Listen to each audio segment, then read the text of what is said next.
Bakit kailangan mag-file ng report of birth?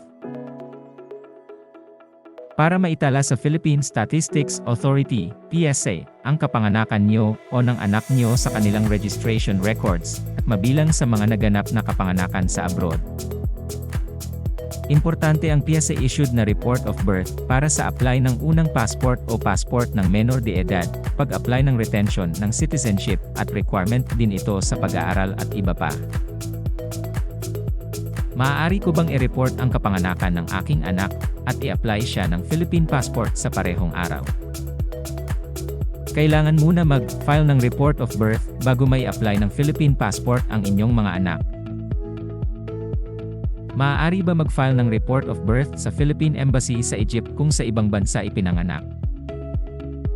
Maaaring mag-file ng delayed report of birth sa kahit saang pinakamalapit na Philippine Embassy o Consulate o sa pinakamalapit na DFA office kung nasa Pilipinas.